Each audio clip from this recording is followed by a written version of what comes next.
관세음보살, 관세음보살, 안녕하세요. 반갑습니다. 한 주일 동안 잘들 지내셨습니까? 예. 이제 무더위가 시작됐죠? 예. 자칫 날씨가 또 많이 힘들게 하면 우리 마음도 힘들어질 수 있는데 여러분들 마음 관리를 잘 하셔서 좀 좋지 않은 날씨를 마음 공부 삼아서 그렇게 지내시면 좋을 것 같습니다. 우리 마음이라는 게 참 오묘하고 변덕이 심하죠. 예. 날씨가 덥다고 햇볕이 너무 내리쬐다고 짜증을 내죠. 왜 이렇게 날씨가 더운 거야? 왜 이렇게 나를 힘들게 하고 짜증나게 하는 거야? 이러면서 날씨 탓을 막 하다가도 해수욕장에 가서 그때는 날씨가 햇볕이 안 나면 그때는 뭐라 해요 또. 왜 이렇게 날씨가 또 안 좋은 거야? 이런단 말이에요. 우리는 살면서 날씨가 좋아도 문제고 날씨가 안 좋아도 문제고 그렇단 말이에요. 근데 이제 우리 불자들은 늘상 날씨가 좋으면 좋은 대로 해수욕하기 좋은 날씨다. 일광욕하기 좋은 날씨다. 날씨가 안 좋으면 안 좋은 대로 어때요? 또 이 대지에 이렇게 비가 많이 내려서 많은 농작물들이 자랄 수 있으니까 좋구나. 농부들에게 참 좋겠구나. 돈이 많으면 많은 대로 어때요? 야, 내가 베풀 수 있어서, 내가 남을 도울 수 있어서 좋구나. 돈이 없으면 돈이 없는 대로 야, 내가 수행하기 좋구나. 돈이 많으면 수행하기가 힘들 텐데 내가 마음 닦기 좋구나. 이렇게 생각하면 처처가 좋은 일이죠. 우울할 일이 있어요, 없어요? 있어요? 그래도 우울해요? 일체 세상 만사가 다 좋은 일이고 날마다 좋은 날이에요. 그죠? 오늘 애불문 공부는 27조 공부할 차례죠. 27조. 애불문 첫 번째 절은 누구한테 올린다 그랬죠? 누구요? 석가모니불. 석가모니불이 누구죠? 우리 불자들에게 뭐죠? 예, 여기 나와 있잖아요. 우리 불자들에게 석가모니불은 어떤 관계죠? 아버지죠. 육신의 아버지입니까? 네, 정신의 아버지. 옆에 종교에서도 그러잖아요. 아버지 하나님 어쩌고 저쩌고 하잖아요. 우리의 아버지는 누구다? 석가모니 부처님이고 우리의 교주님은 석가모니 부처님이다. 여러분들은 석가모니 부처님의 신도만 되면 돼요. 석가모니의 신도인 거지 어떤 스님의 신도라든지 어떤 또 다른 부처님의 다른 보살님의 신도가 돼서는 안 돼요. 여기 나와 있잖아요. 우리는 오로지 석가모니 부처님의 신도일 뿐인 거지 다른 그 누구의 신도가 돼서는 안 된다. 두 번째는 누구에게 절하는 거죠? 모든 부처님들께, 바로 이제 대승불교에서 얘기하는 모든 부처님들께 절하는 것이다. 불타 야중. 세 번째는 누구에게 절한다고 그랬어요? 달마 야중. 달마 야중. 그래서 이 달마는 뭘 말한다 그랬죠? 예? 가르침, 그죠? 석가모니의 가르침, 부처님의 가르침을 달마 그런다 그랬죠? 인도말로는 다르마 그러는데 달마 야중. 야는 누구에게라는 어조사라 그랬죠? 어조사라고 했죠. 중은 마는 가르침. 부처님의 가르침은 딱 하나가 아니죠. 옆집처럼 그냥 책 한 권으로 딱 오로지 이것만 진리, 오직 이것만 신앙하면 돼. 하면 얼마나 좋아요. 그죠? 책 한 권이면 끝나잖아요. 근데 불교는 어때? 책 한 권으로 끝나요? 예? 끝나요. 왜 안 끝나? 끝나지 왜 안 끝나요? 모든 경전이 다 하나로 돌아온다는 거야. 통만법. 모든 경전 말씀이 하나로 돌아온다. 명일심 그랬단 말이야. 모든 경전 말씀이 일심을 밝히는 가르침이라는 거예요. 일심. 일심. 하나의 우리 마음짜리. 우리 마음짜리. 본래 마음짜리. 그래서 통만법 명일심이다. 이런 말씀이 있단 말이에요. 10,000가지의 84,000가지의 부처님의 가르침을 통합해가지고 통솔해서 명일심한다 이 말이에요. 일심을 밝힌다는 거예요. 밝을 명자예요. 밝을 명자. 일심. 그렇기 때문에 사실 우리 불교도 많은 것 같은데 그 근본을 보면 하나예요. 한 가르침이라. 제가 말씀드렸죠. 반야심경을 펼쳐놓은 게 금강경이고 금강경을 펼쳐놓은 게 법화경이고 법화경을 더 펼쳐놓은 게 뭐예요? 화엄경이란 말이에요. 화엄경을 줄여놓은 게 법화경이고 법화경을 줄여놓은 게 금강경이고 금강경을 줄여놓은 게 반야심경이란 말이에요. 분량의 차이만 있는 거지 가르침은 똑같아요. 진리의 말씀은 진리의 핵심은 똑같다는 거예요. 근데 왜 부처님께서 그렇게 한량없는 말씀을 하셨을까요? 왜 부처님께서 한량없는 법문 달마를 설하셨을까요? 그렇죠. 중생이 다 다르니까. 여러분들 다 이렇게 법당에 앉아 계시지만 다 얼굴도 다르고 생각도 다르고 마음도 다르고 다 다르죠? 같아요? 다 다르죠. 중생이 다 다른데 어떻게 하나의 가르침으로 통일할 수 있겠냐 이 말이에요. 그래서 부처님의 가르침은 그렇게 한량없이 많은 것이다. 80,000대장경이다. 84,000 법문이다. 제가 지난 시간에 숙제 하나씩 내드렸죠. 금강경에 보면 불법이 아니다 이랬단 말이에요. 부처님께서 하신 말씀이 불법은 불법이 아니니라 이랬단 말이에요. 그 뜻이 뭔 뜻일까요? 아니 우리는 불법을 다 배우려고 다니는데 그렇죠? 여러분들 불법 배우려고 불교대학 다니죠? 그래요 안 그래요?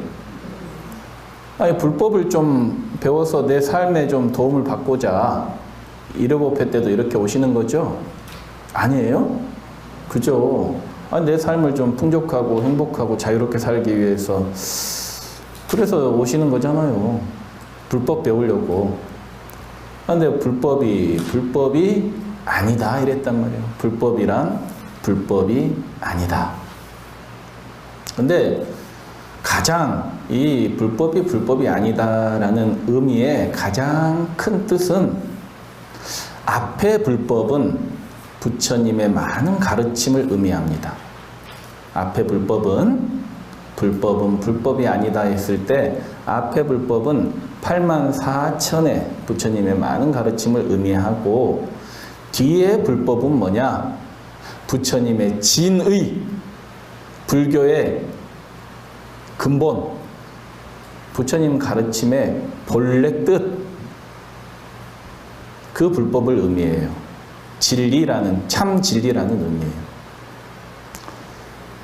부처님께서는 우리 중생이 저 하늘에 떠 있는 밝은 달을 보지 못하니까 우리 중생에게 당신의 손가락으로 그 달을 가리키면서 저 달 좀 보세요 그러셨단 말이에요. 그게 부처님의 가르침이에요. 자, 여러분 저 하늘에 달 좀 보세요 그랬단 말이에요. 저 하늘에 달 좀 보세요. 그럼 여러분들은 부처님이 손가락으로 달을 가리켰단 말이에요. 그러면은 달을 봐야 돼요? 손가락을 봐야 돼요? 손가락 봐야지. 내가 제일 존경하고 사랑에 맞지 않는 부처님의 손가락인데 손가락 봐야지 뭔 달을 봐. 그죠? 부처님께서 손가락으로 달을 가리켰을 때 우리는 달을 봐야 되죠? 뭘 통해서? 손가락을 통해서 달을 본단 말이에요. 그러니까 앞에 불법은 손가락을 의미해요. 부처님의 말씀이라는 건 손가락이라는 거예요. 그런 말씀들을 통해서 우리는 부처님의 진의, 참된 뜻을 읽어야 된다. 깨달아야 된다. 그건 뒤에 불법은 달을 가리키겠죠. 그러니까 그렇게 딱 대입해서 생각해 보면 손가락은 달이 아니니라 이런 뜻이겠죠. 그러면 이해가 돼요, 안 돼요? 돼요? 머리 끄덕끄덕 돼요? 맞아요. 손가락은 손가락이지 달이 아니죠. 그래서 불법은 불법이 아니니라. 또 우리가 이것이 불법이다라고 상을 일으키면, 생각을 일으키면, 이것이 불법이다라고 생각을 일으키면 한편으로는 불법 아닌 것도 생겨나요? 안 생겨나요? 생겨나는 거죠. 이것이 불법이다 그럼 이것 아닌 것은 불법이 아니란 얘기잖아요. 근데 이 세상에 불법 아닌 게 있을까? 이 세상에 불법 아닌 게 있을까? 우리 불자님들도 하나님을 믿잖아요. 여러분들은 부지불식간에 무의식 중에 하나님께 절하고 하나님께 복을 빌고 하고 있어요. 저 우리 신중단에 하나님 모셔져 있죠. 저 신중님 중에 하나님이 계셔요. 전지전능하신 그런 하나님이라고 우리가 믿는 그 하나님. 그게 인도의 신앙에서는 브라만 신이죠. 브라흐마나 신. 창조주란 말이에요. 창조주. 전지전능하신 창조주. 브라흐마나. 저 보면은 왼쪽 오른쪽에 보면 연꽃 들고 왼쪽에 보면 연꽃 들고 계시는 신 계시죠. 왼쪽에 위에 또 오른쪽 위에도 한 분 계시죠. 저 두 신이 바로 하나님이에요. 한 분은 제석천이고 한 분은 범천이고 범천이 바로 하나님이란 말이에요. 하나님. 여러분들 다 신중단에 절해요 안 해요? 절해요 안 해요? 하시잖아요. 그러니까 우리도 신을 믿는단 말이야. 그죠? 근데 우리가 여러분들께 제가 여러분들은 기독교 신자입니다. 이렇게 얘기합니까? 안 하죠. 우리는 근본적으로 우리가 믿고 따르는 분은 누구예요? 부처님이니까. 그러니까 불교 안에는 모든 신들이 다 들어와 있단 말이에요. 그런 걸로 따지고 보면 다 옆에 교회든지 뭐 성당이든지 뭐든지 뭐 다 종교 많죠? 그런 걸로 따지면은 한 집안이에요? 아니에요? 한 집안이지. 우리 하부 조직들이지. 우리 하부 조직들이잖아요. 우리 저기 작은 집이잖아, 다. 근데 저분들은 딱 저기 계신 신중님 중에 한 분만 딱 정해가지고 이제 일심으로 믿는 사람들이고. 그러니까 그렇게 따지면 불교 아닌 게 없어요. 이 세상에 불교 아닌 게 없다고요. 다 불교 안에 다 들어와 있어. 모든 종교, 모든 철학, 모든 사상이 불교 안에 다 있어요. 그러니까 불법이 우리가 불법이다 딱 해버리면 이미 불법이 아닌 거예요. 모든 게 다 불법이니까. 불법 아닌 게 없으니까. 여러분들 최후의 만찬이라고 그 그림 보셨어요? 거기 보면은 예수님께서 12제자하고 같이 마지막 만찬을 하시죠. 그때 뭐 드셨어요? 네? 뭘 드셨어? 포도주도 있었고, 이제 빵, 그죠? 포도주하고 빵을 딱 이렇게 장만해놓고 예수님께서 이렇게 말씀하시죠. 빵을 가리키면서 이것은 나의 살이요. 포도주를 가리키면서 이것은 나의 피이니 너희들이 그렇게 알고 이 음식을 먹어라. 그랬단 말이에요. 아니, 존경에 맞지 않는, 최고로 존경하는 스승께서 음식을 주시면서 이것이 나의 피이고 이게 나의 살이니 그렇게 알고 그렇게 믿고 먹어라 하면 제자들이 건성건성 음식을 먹을까? 어떻게 먹을까? 온 마음을 기울여서 정말 감사하는 마음으로 음식 먹는 거에만 집중해서 먹었겠죠? 우리처럼 우리가 음식 먹을 때 막 코로 들어가는지 입으로 들어가는지 먹으면서 수다 떨고 막 얘기할 거 다 하고, 우리 밥 먹으면서 얘기들 많이 하시죠? 대화도 많이 하고. 그게 나쁘다는 게 아니고, 그렇게 우리가 대화를 많이 하고 이러면 먹는 거에 집중할 수 있을까요? 없을까요? 집중 못 하겠죠. 음식을 꼭꼭 천천히 먹는 게 쉽지 않겠죠. 어렵겠죠. 바로 예수님께서는 이게 마음 챙김 명상이다, 알아차림 명상이다라고 말씀은 안 하셨지만 그 자체가 최고의 알아차림 명상이라는 거예요. 이미 그걸 행하고 계셨던 거예요. 행하고 계신 거예요. 우리 불교에서도 음식을 먹을 때 알아차림을 하죠. 음식을 먹을 때 음식을 씹으면서 그 맛을 알아차리고, 그 음식이 목구멍으로 넘어가는 것을 알아차리고, 그러니까 알아차림 명상이 있죠. 마인드풀니스 이러죠. 들어보셨죠? 소승불교에서 하는 명상법, 윗바사나 명상법 중에 하나가 알아차림 명상이 있잖아. 알아차림. 느낌을 알아차린다는 거야. 느낌을. 걸을 때는 발바닥에 오는 느낌을 알아차리고, 차를 마실 때는 차의 맛을 알아차리고, 음식을 먹을 때는 음식의 맛을 알아차리고 먹는 거예요. 이거 자체가 최고의 명상이라는 거예요. 그렇게 알아차리고 먹으면 건강에 좋을까 안 좋을까? 일단 내 건강에 좋을까 안 좋을까요? 막 허겁지겁 먹고 급하게 먹고 이런 것보다 딱 음식을 천천히 음식 맛을 이를테면 음미하면서 천천히 먹으면 내 건강에 좋겠죠. 그러니까 말씀은 안 하셨는데 명상을 하신 거란 말이에요. 명상을 하신 거란 말이에요.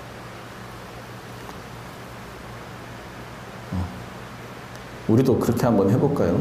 딱 여러분들 식사 주시면서 드실 때 딱 한 번씩 말씀을 드리는 거예요. 이게 관세음보살님의 살이고 관세음보살님의 피이니 그렇게 알고 드십시오. 포도주는 못 드리겠죠?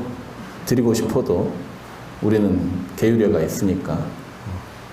그러고 보면 신부님들은 참 행복한 삶을 사는 것 같아. 음식에 구애됨이 없잖아요. 개고기 먹는다고 누가 시비거나, 포도주는 정식으로 먹게 돼 있지. 음식에 대해서만 스트레스를 안 받아도 좀 살만할 것 같아요. 근데 우리는 아무래도 불자들은 조금 그런 부분에서 조금 어려움이 없지 않아 있죠. 스님, 진짜 고기를 먹으면 안 되는 거예요. 술을 진짜 먹으면 안 되는 거예요. 스스로 스트레스를 받는다. 불타, 야중, 그 다음에 달마, 야중. 바로 불법이 아니다라는 그 의미를 이제 좀 아시겠어요? 우리가 이미 불법이다라고 하나의 생각을 일으켜버리면 불법 아닌 것과 우리가 분리시켜버리는 그런 잘못을 범하는 거란 말이에요. 그게 우리가 이제 개념화의 칼로 실체를 조각낸다 이렇게 얘기하죠. 우리 개념의 칼로, 생각의 칼로 실체는 헤아릴 수 없이 큰 것인데 진리는 그걸 갖다가 이것만 불법이다 탁 내가 칼을 탁 해서 잘라버리면 두부 자르듯이 잘라버리면 두부를 잘라서 요것만 내 거다 하면 요거 자른 거 아닌 것도 다 내 것인데 그죠? 요것만 내 것이다 하면 누구한테 손해예요? 나한테 손해죠?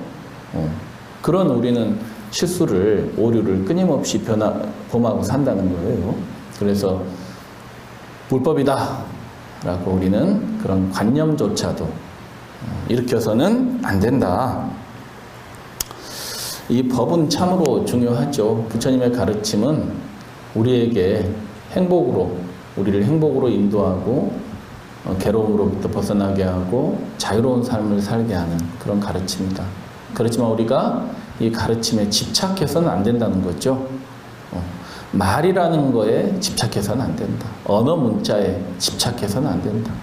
언어 문자는 우리가 소통할 수 있는 가장 좋은 수단이지만 언어 문자로 우리의 마음을 온전히 드러낼 수 있습니까?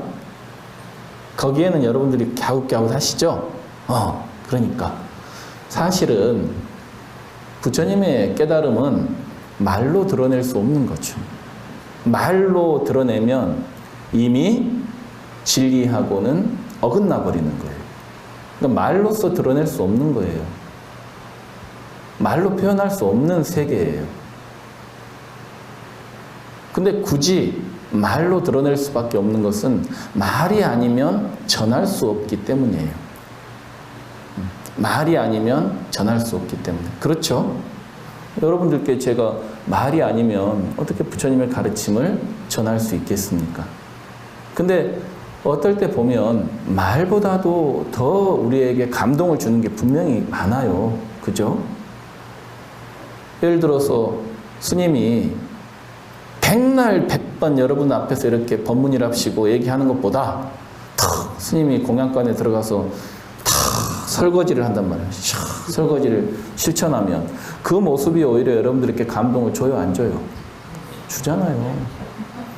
스님이 막 이런저런 말로 막 미사 욕구로 여러분들께 법문하는 것보다는 아니 청소하고 절에 일 있고 할 때 스님이 주의스님이 제일 앞장서서 몸소 힘든 일을 하고 어렵고 위험한 일을 하면 그때 여러분들이 감동을 더 느껴요, 안 느껴요? 어떨 때는 더 느끼죠.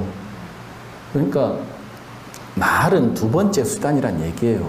언어는 두 번째 수단이에요. 그렇다 할지라도 우리는 배워야 된다. 자꾸 들어야 된다. 아직은 우리가 많이 부족하니까. 그래서 부처님께서는 이 법에 부처님의 가르침을 배우고 이걸 전하는 것에 대해서 아주 정말로 그것이야말로 최고의 공양이다. 법을 배워서 법을 전하는 것이 최고의 공양이다 했단 말이에요. 한번 합장하고 스님 따라서 해보겠습니다. 부처님을 위하고 부처님께 헌신한다고 해서 부처님을 머리에 이고 한량없는 세월을 지나며 내 몸이 부처님을 받드는 무한히 넓은 평상이나 의자가 되어 부처님을 모신다고 하더라도 만약 법을 깨닫고 법을 전하여 중생을 제도하지 못한다면 끝내 부처님의 은혜는 갚을 길이 없다. 예, 합장 바로 하시기 바랍니다. 그러니까 우리가 부처님을 아무리 존경하고 사모해서 부처님을 머리에다 모시고 내 머리 위에다가 올려서 한량없는 세월을 지나고 또 내가 여기 부처님 앉아 계신 의자 있죠? 밑에 연화대 있죠? 내가 저 부처님의 평상이 의자가 돼서 부처님을 한량없이 모신다고 해도 그렇게 한다고 해도 부처님의 은혜를 갚을 수 없다는 거예요.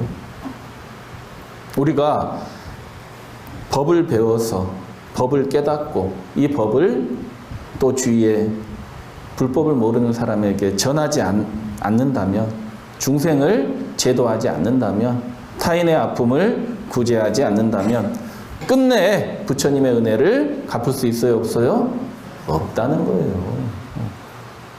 부처님께서 이렇게 이 법을 배우고 법을 전하는 것이 이렇게 중요하다. 우리가 부처님의 은혜를 갚는 길은 그거밖에 없다는 거예요. 그러니까 아무리 많은 그런 재물의 보시를 한다고 해도 그것은 어때요? 부귀영화의 과보는 됐죠. 그게 부귀영화의 과보는 돼요.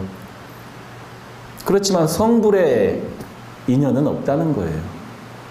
성불의 인연을 지으려면 바로 법을 배워서 진리를 배워서 그걸 깨닫고 타인을 구제해야 그것이 바로 성불의 인연이 된다.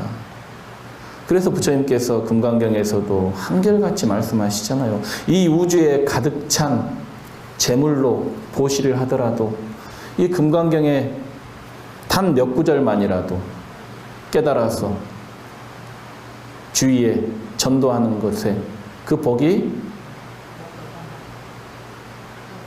저 달에 반딧불만큼도 미치지 못한다는 거예요. 저 달빛에. 점점 이제 그 과장이 심해지시죠. 과장이 아니고 비유가. 부처님께서 과장하셨겠습니까? 저처럼. 비유가 점점 심해지시죠. 그 다음에는 이제 겐지스강에 모래가 나오죠. 겐지스강에 모래가 있고, 겐지스강에 모래가 많아요, 적어요? 엄청 많죠. 헤아릴 수 없이 많죠. 근데 겐지스강의 모래가 무한해요, 유한해요? 무한하진 않죠. 우리 중생의 관념에 많은 것뿐이지 겐지스강의 모래가 무한하진 않아요. 요즘에는 과학이 공기 중에 분자까지도 다 분자의 숫자도 다 밝혀내요, 못 밝혀내요? 0도씨 1기압에 한 마일 정도 되는 그 부피에 있는 그 분자수까지 다 산출해내는 마당에 겐지스강의 모래를 뭐 헤아리려면 못 헤아리겠습니까? 1cc만 딱 덜어내가지고 거기에 모래 숫자를 전체 부피로 해서 나눠버리면 되죠. 겐지스강에 모래가 있고 그 모래만큼의 겐지스강이 있다 그랬어. 그러면 그 겐지스강이 많아요, 안 많아요? 근데 그 모든 겐지스강의 모래만큼의 삼천대천 세계가 있다는 거예요. 우주가 한 우주가 아니고 한 삼천대천 세계가 아니고 겐지스강의 모래만큼의 겐지스강이 있고 그 모든 겐지스강의 모래만큼의 삼천대천 세계에 가득 찬 칠보로 재물로 보시한다고 하여도 아니 그렇게 보시할 수 있는 사람이 몇 될까요? 아니 저기 뭐 돈 많다는 빌 게이츠나 무슨 뭐 어디 그런 사람들도 그렇게까지 보시할 수 있을까? 없죠. 그렇게 한다 하여도 이 금강경에 부처님 가르침에 우리가 중요한 몇 구절만이라도 한 구절만이라도 우리가 깨달아서 그걸 주위에 전도하면 그 공덕이 더 크다 그랬어요? 작다 그랬어요? 더 크다 그랬단 말이에요. 이만큼 법이 중요하다. 우리가 법을 전하는 게 그만큼 중요해요. 그래가지고는 또 비유가 또 커지죠. 비유가 또 커져. 이제는 재물보시를 비교하는 게 아니고 목숨 보시하고 비교해버리셔. 생명으로 보시하는 거. 생명으로 보시하는 거. 아침나절에 한량없는 목숨으로 보시하고 점심에 또 이 생명을 보시하고 저녁에 이 생명을 보시한다 하더라도 부처님의 진리를 우리가 깨달아서 그 한 구절만이라도 주위에 전하는 것보다 공덕이 작다, 크다? 작다는 거. 목숨으로 그렇게 보셔야 돼. 그러니 우리가 얼마나 부처님의 가르침을 열심히 배워야 되겠습니까? 잘 배워서 주위에 전해야 그게 내가 해탈하는 길이다. 그게 내가 행복해지는 길이다. 부처님은 육신이 아니라 그랬죠. 깨달음의 지혜가 부처님이니라 그러셨단 말이에요. 부처님께서 열반하실 때 안한존자가 부처님을 무려 25년을 부처님하고 함께 숙식까지 하시면서 동고동락, 동침, 여러분들 개념의 동침이 아니고 안한존자는 부처님과 한 초소에서 부처님을 모신 분이란 말이에요. 25년간을. 부처님께서 열반에 드시니 얼마나 마음이 아팠겠어요. 엉엉 울었단 말이에요. 부처님께서 이렇게 열반에 드시니 제가 정신이 혼미해져서 어찌할 바를 모르겠다. 엉엉 울었단 말이에요. 부처님께서 안하나 열애는 육신이 아니니라 그랬단 말이에요. 열애는 이 몸뚱이가 열애가 아니다. 열애는 육신이 아니라 깨달음의 지혜가 바로 열애이니라. 이 육신은 인연이 다해서 자연으로 돌아가 흩어져 버리지만 깨달음의 지혜는 영원히 남아서 너희들과 함께할 것이다. 그랬단 말이에요. 부처님은 육신이 아니고 뭐라고요? 깨달음의 지혜니라. 바로 법이란 말이에요. 법을 보는 자 나를 볼 것이고 나를 보는 자 법을 본다 그랬단 말이에요. 부처님께서. 법을 보는 자가 진리를 보는 자가 나를 본다. 나를 보는 자는 진리를 본다 그랬다.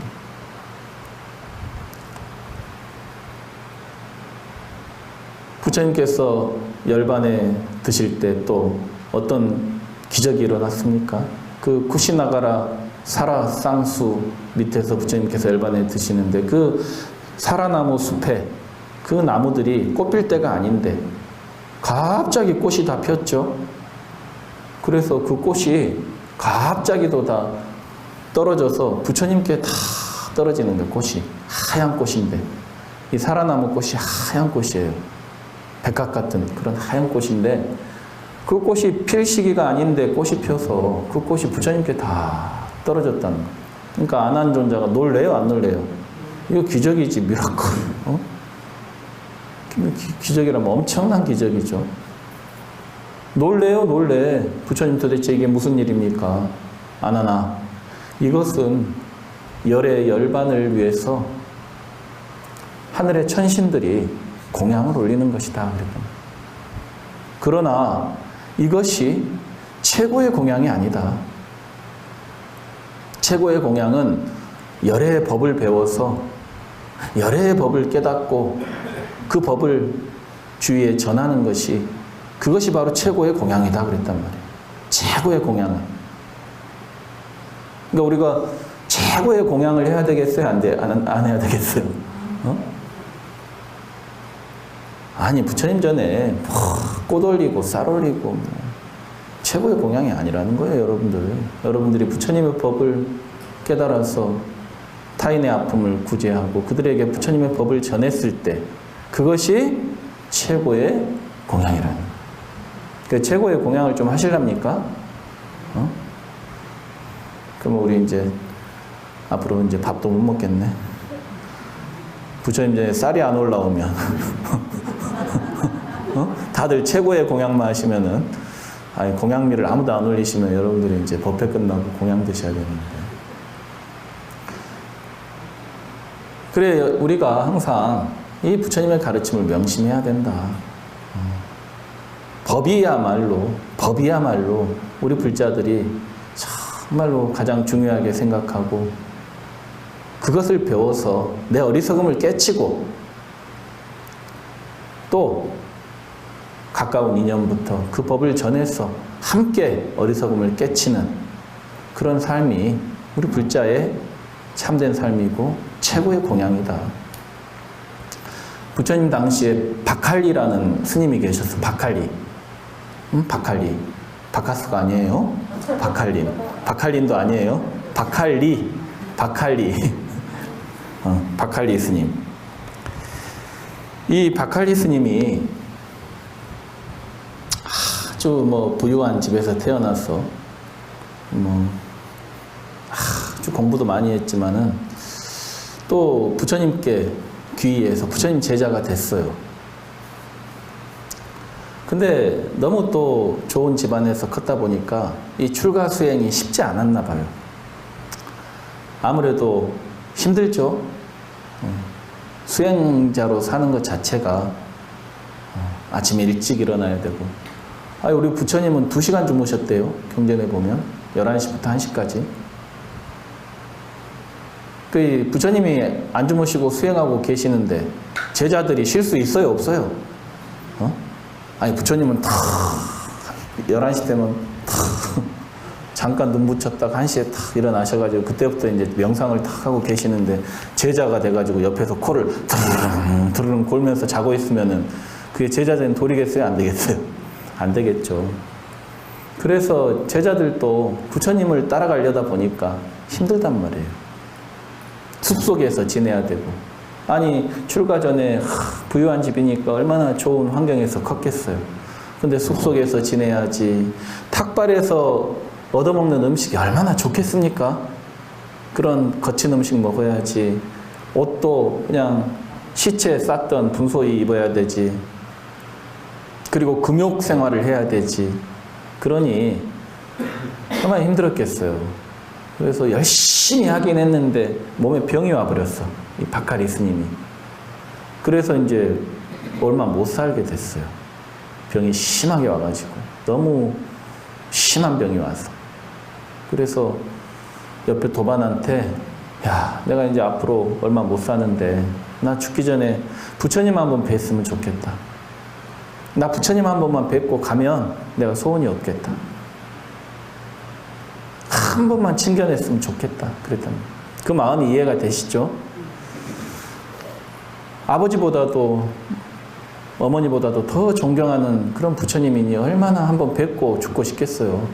그래서 옆에 도반한테 네가 좀 가서 부처님한테 내 상황을 설명하고 좀 부탁을 해주면 안 되겠니? 이래가지고 그 도반이 이제 부처님께 가서 부탁을 해요. 부처님, 바칼리가 몸이 심한 중병이 와서 이제 앞으로 며칠 못 산답니다. 근데 죽기 전에 부처님 한번 뵙는 게 소원이라고 하는데 부처님 한 번만 바칼리 비구에게 왕림하셔서 그 소원을 들어주시면 안 되겠습니까? 하니까 부처님께서 멀리 떨어져 있음에도 불구하고 순식간에 신통으로 몸을 놔두셔서 바칼리가 있는 그 병상에, 그 방에 문을 열고 이제 쑥 들어가신 거예요.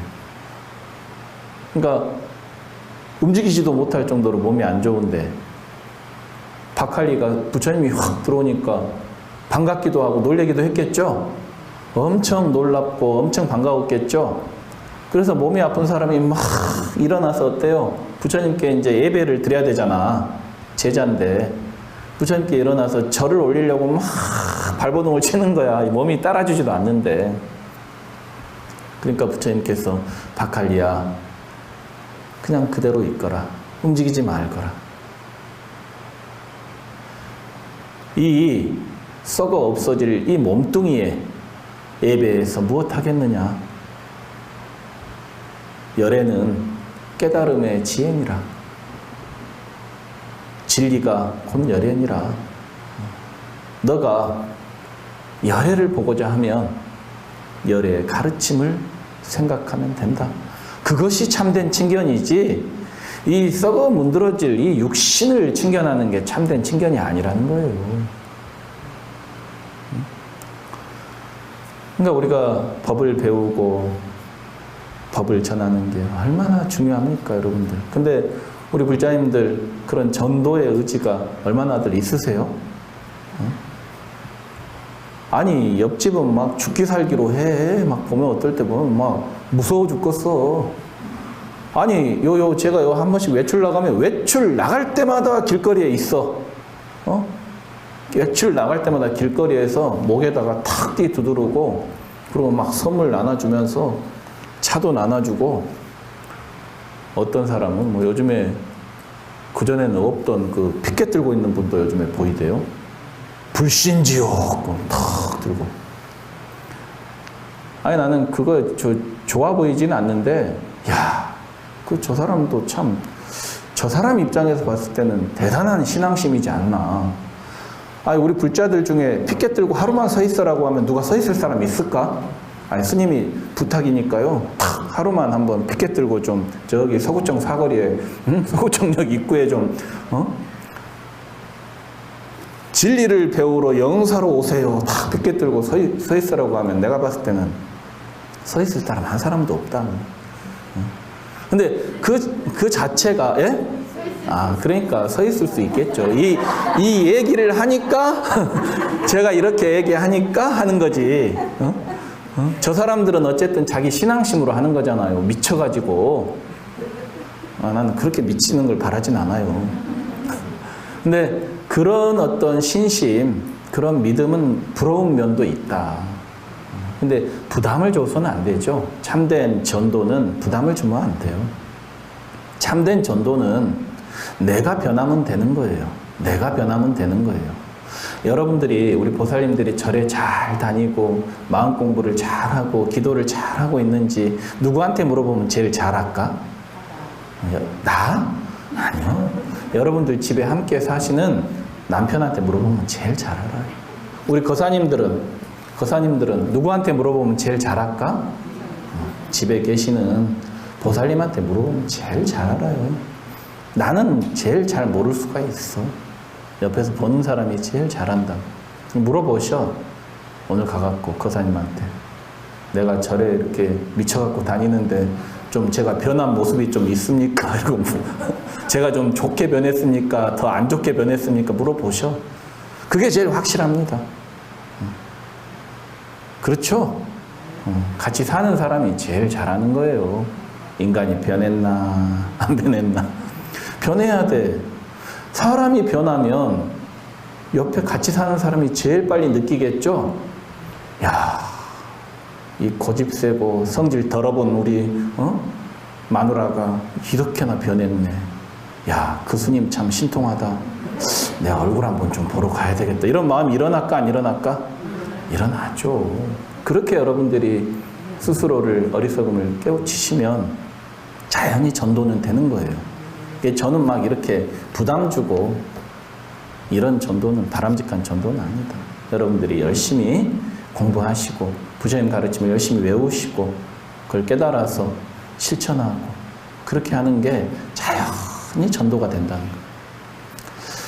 법의 중요함을 좀 아시겠죠? 네, 여러분들 그렇게 해서 여러분들이 진리를 중요시하고 우리가 항상 법을 배우는 것을 가장 중요시해야 된다. 그래서 보살계 계율회가 있습니다. 설법이 있는 곳에는 반드시 가서 들어라. 보살계 계율회가 있다니까요. 설법하는 자리가 있으면, 법회하는 곳이 있으면, 법회를 하면 우리 보살은, 불자는 반드시 가서 들어야 된다는 거예요. 그러니까 그런 계율이 있다는 것도 잘 아시고, 법회를 참석하는 건 참으로 우리가 법을 배우는 거기 때문에 참으로 중요한 불사고 최고의 공덕이 된다라는 걸 여러분들이 꼭 아시고, 다음 주에도 또 반가운 얼굴, 귀한 얼굴들 또 뵀으면 좋겠습니다. 건강하게 잘 지내시고 무더위에 잘 지내시고 다음 주 1호 법회 때 또 뵙도록 하겠습니다. 모두 성불하십시오. 감사합니다.